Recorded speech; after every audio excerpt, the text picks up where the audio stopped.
Good morning guys. Yan, nag-commute tayo from Cubao. Tumakay tayo ng MRT. Bumaba tayo ng Santolan, Annapolis. Yan, pupunta tayo ng Primex Tower dito sa may EDSA San Juan, Green Hills.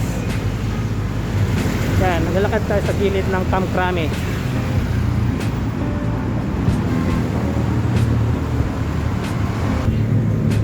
Yan, walking distance lang guys yung Primex Tower. Yan, tanaw na dito sa may Annapolis Street.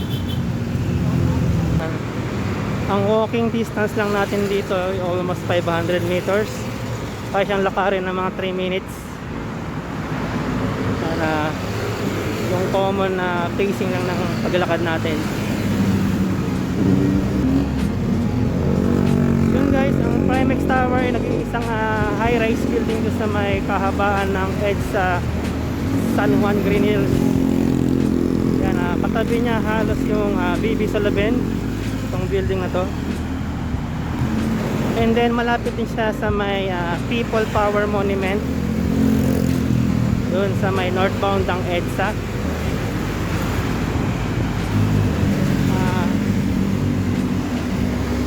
For your information guys, itong building na to ay bago lang. Yan.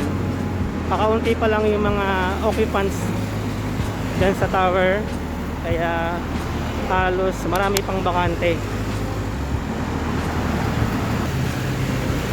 Kaya itong video na to guys, itong guide kung paano pumunta ng Primex Tower from Cubao.